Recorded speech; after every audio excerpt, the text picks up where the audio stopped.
Hello, sweet friends.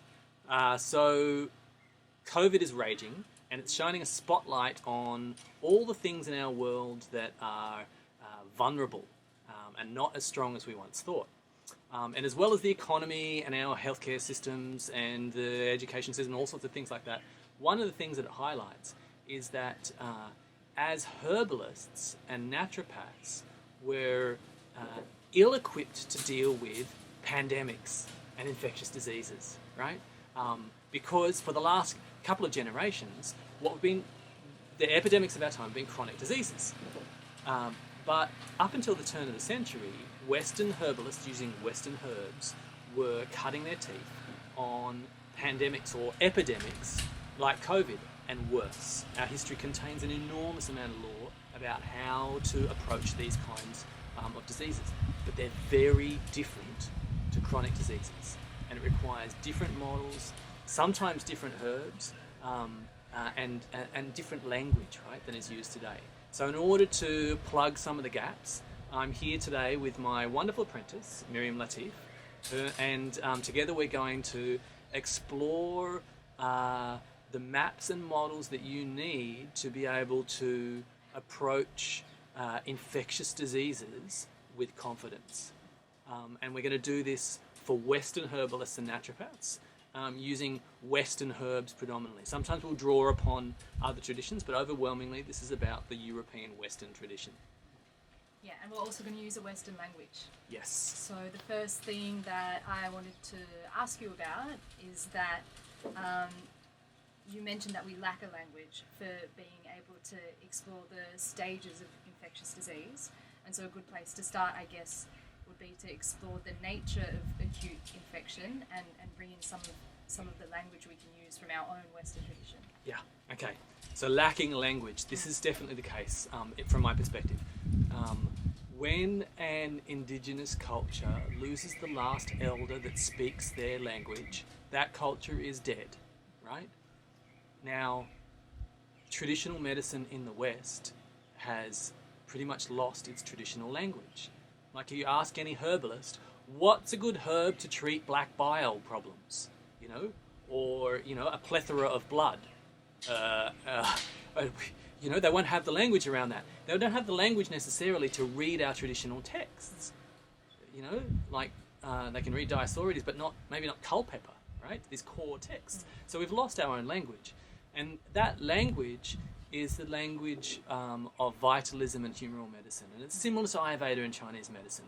Rather than speaking in terms of like viruses and cytokine storms, it speaks in the language of nature, of fire and water and phlegm and wind and things like this. And it's quite intuitive, but you do need to learn it. So this is this language is the language that is developed over centuries to reflect the dynamics of nature and the dynamics of the body, and they're very much necessary to reflect the dynamics of infectious diseases, because one of the differences between chronic diseases and acute diseases is that acute diseases are more dynamic, as in they're shifting and changing because the body's vital force, its homeostatic mechanism, is trying everything it can to cope with what's going on.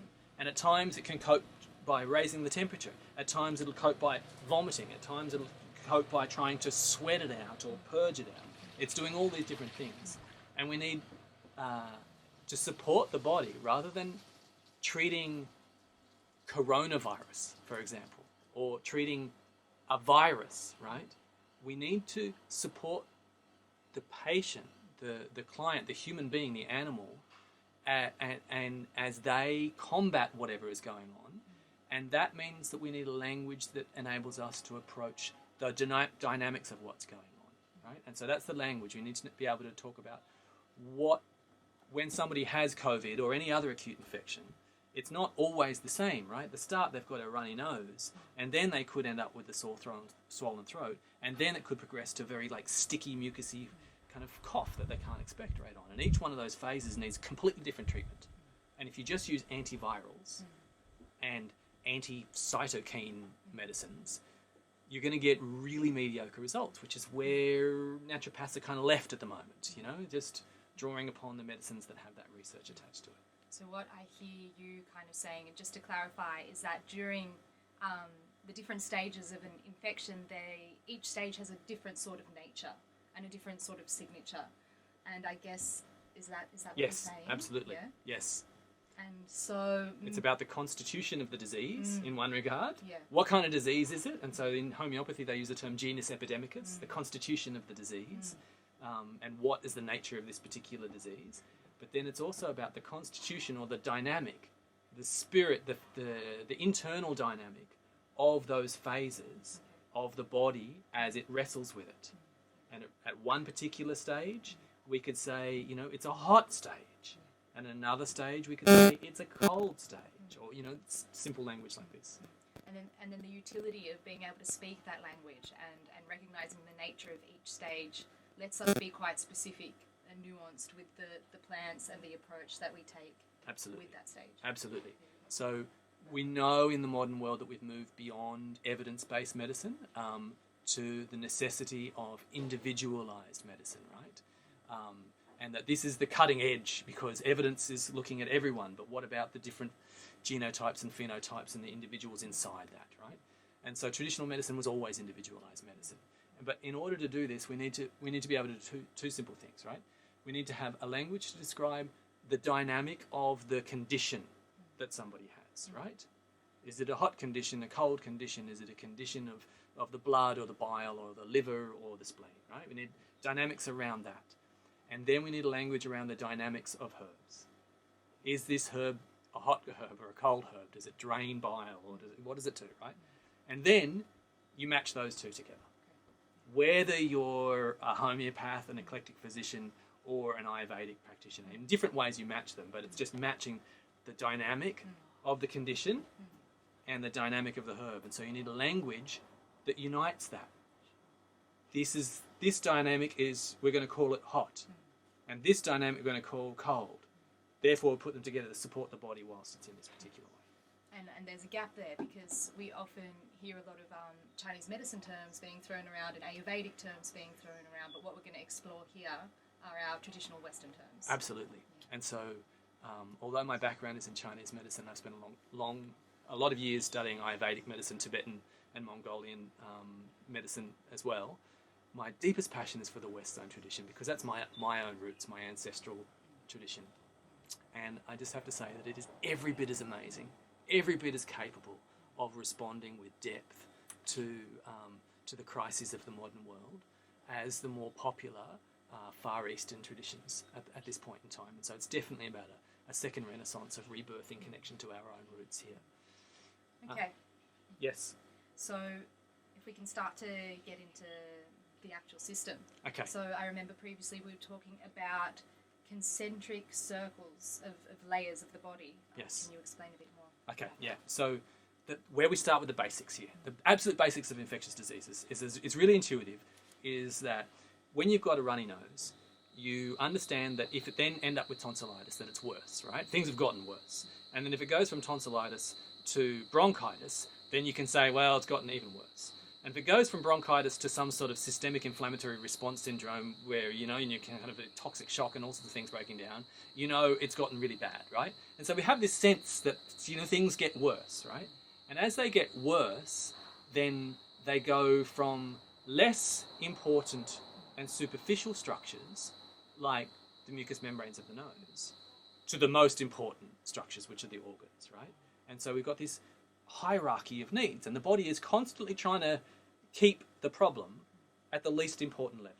So if somebody's freezing to death in the snow, then, you know, first the fingers go, and then the arms, and then the thing. Finally, there's just going to keep the blood just only in the heart and in the brain, right? And it's like that. And infectious disease follows the same thing.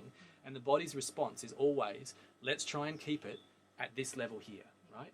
And so we understand that it comes, that the notion is that it comes from the outside to the inside.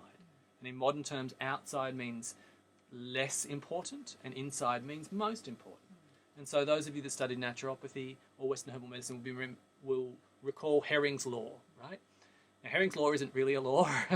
It doesn't really work the way he said it did, but that's a story for another time. But the important point is it says that it's about this layers of movement from most important to from least important to most important, either the direction of cure the way in which we get sick, right? And so that's the first point, is this sense of a hierarchy. And that as we get sick, it's going deeper into more important areas. And so you know that, it's not surprising, it's intuitive, but it's the foundation for trying to cope with acute diseases. Whereas chronic diseases, it's already gone through a range of those layers, right? It's a whole different story. And so there are models around that. Ayurveda has a great model called Samprapti, which is about the progression of disease, which is largely about the progression of chronic disease, how that works, the phases of overflow and aggravation that go into the joints like this. But what we need here is about the dynamic, fast-moving changes of what's happening as the body is trying to wall it off here and then there, and push it out, resolve it here, and then sacrifice this, and then how about we get it out that way? That's what those concentric circles are about. So that concept of pushing something out, is that why in the Western tradition there's a very strong practice of eliminating and purging and sweating and all this kind of stuff? Absolutely. So the movement from the within to the without, the channels that keep something going out. So the body's trying to get it out, right? Coughing it up, or snotting it out, sweating it out, vomiting it out, pooing it out. Pissing it out. Those are the main things, right? Those are the organs of elimination, and it's central to the Hippocratic and Western tradition, as it is central to the Ayurvedic tradition.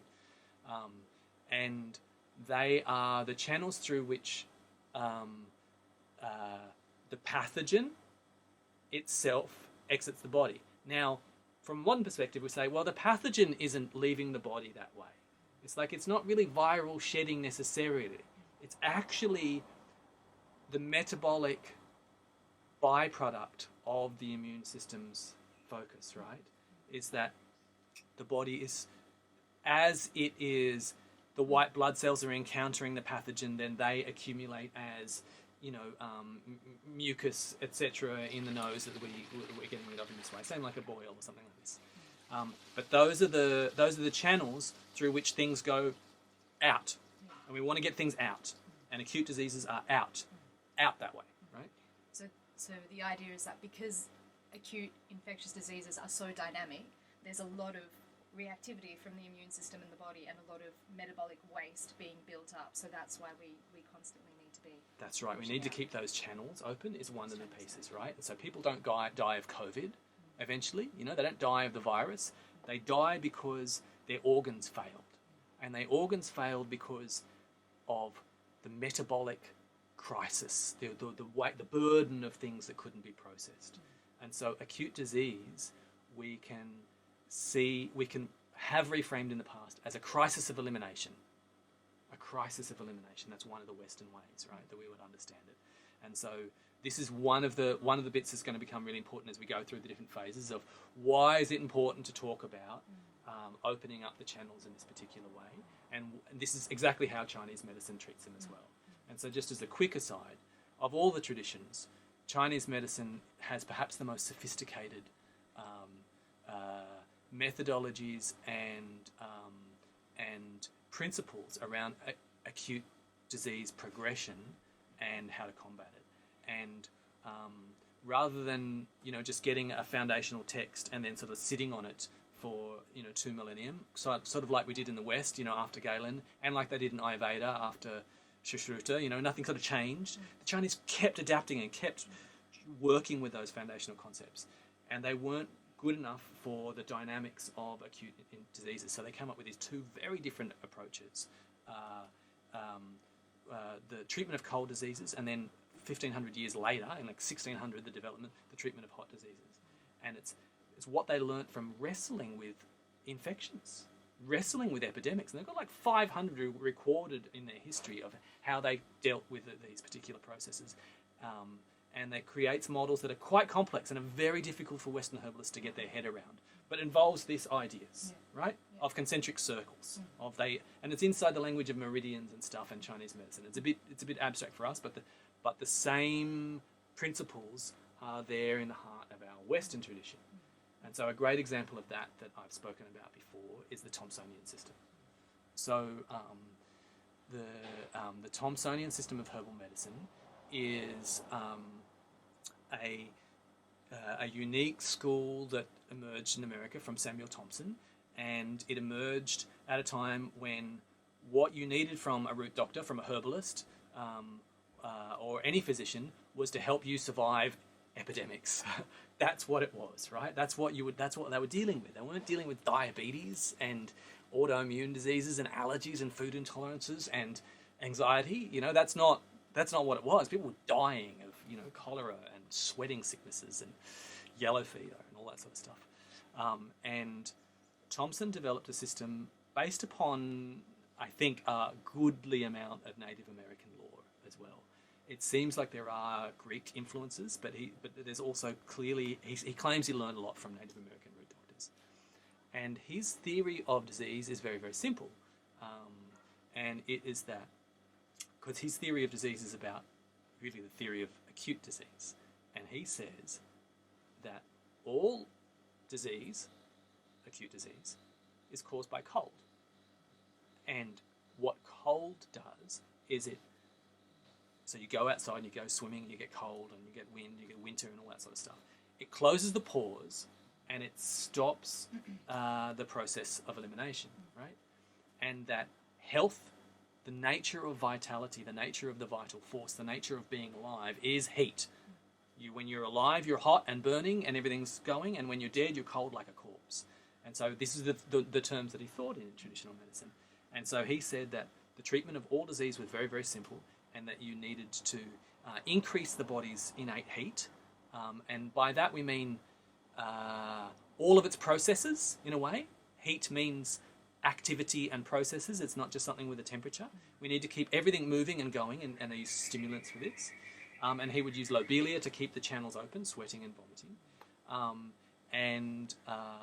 And it was seen as this progression that goes, you get cold, and then it gets blocked, and then you need to open the pores, and then you need to heat the person up, right? And so that was Thompson's method. And he made a system of medicine that went over to Europe, and English followed on from it. And it took America by storm for a period of time. I think a third of all doctors were sort of, at some point, physico-medicalists, I believe, like followers of Thompson's system.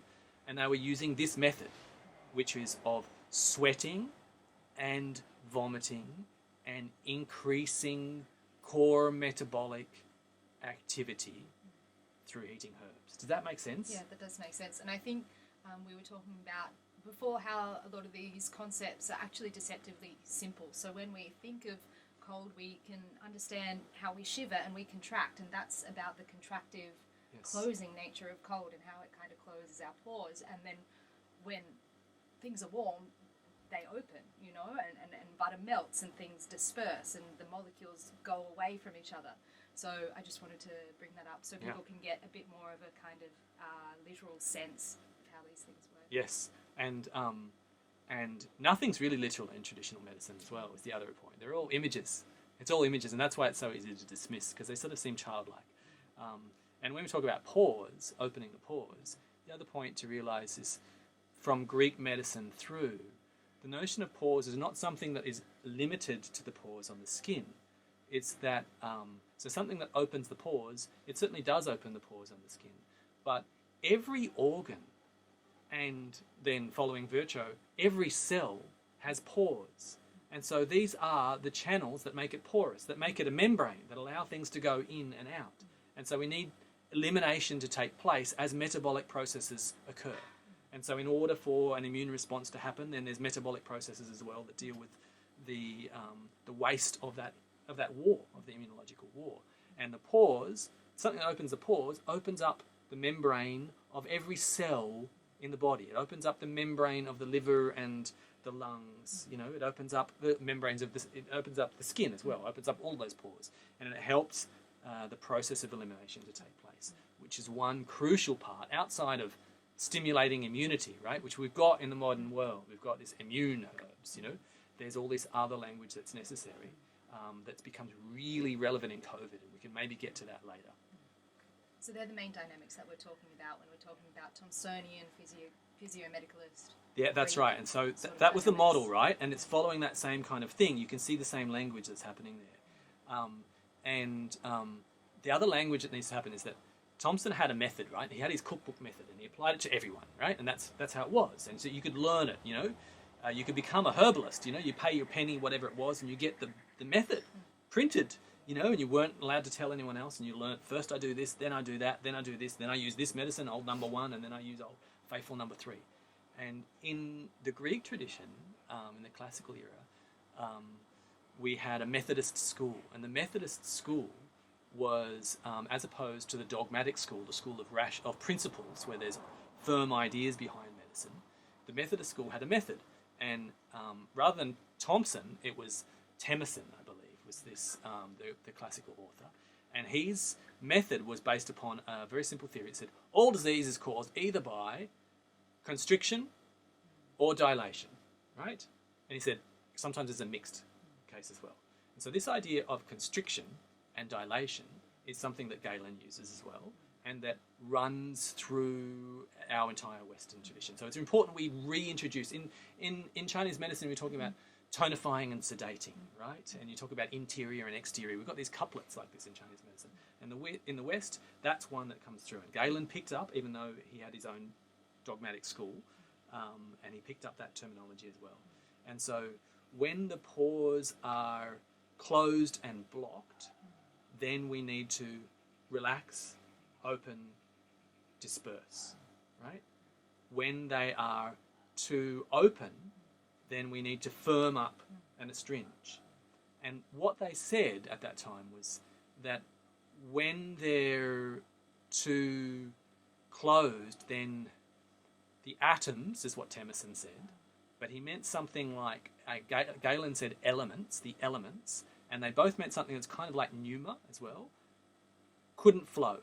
The atoms couldn't flow. Before you go, can you clarify what pneuma means? Pneuma is like chi. Let's just leave it like that. Life breath is like chi. So the chi couldn't flow. The atoms couldn't move.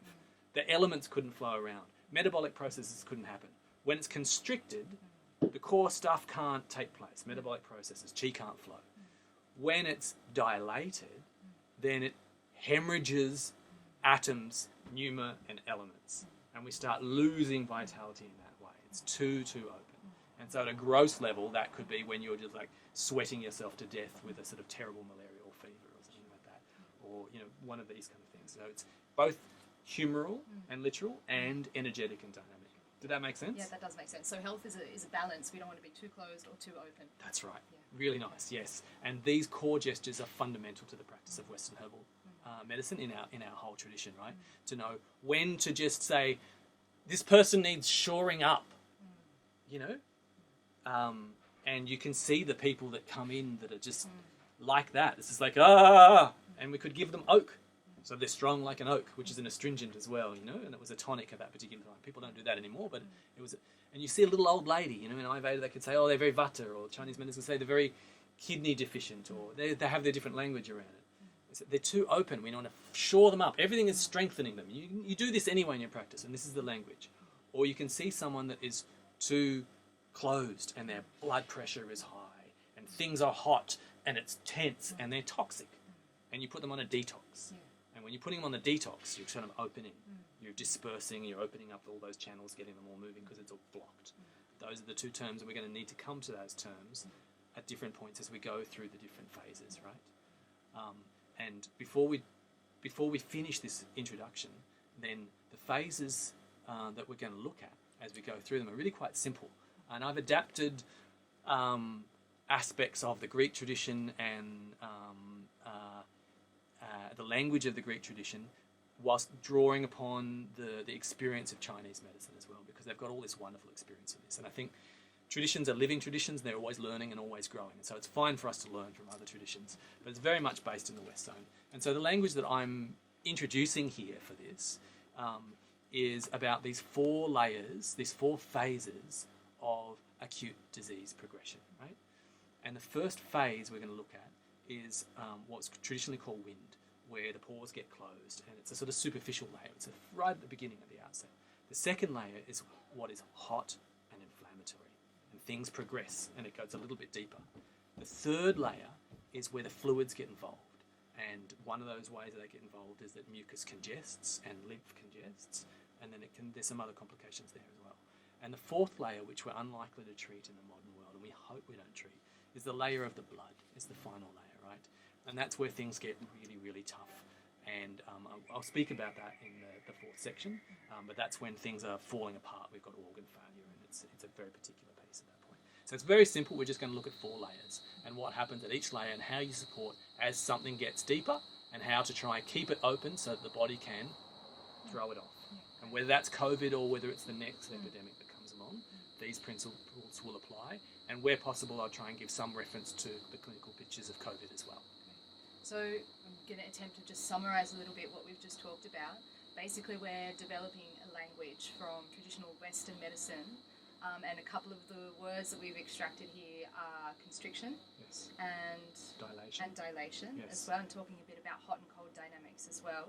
And these dynamics apply to different phases of acute infection, essentially. And acute infection goes from the periphery, from the outside, down to the inside, Yes. to the deep. To the more important. To the more important, Yes, exactly. That's where we get things like organ. Yeah. stuff Yes. like that. And we want to protect the more important at every phase Yeah.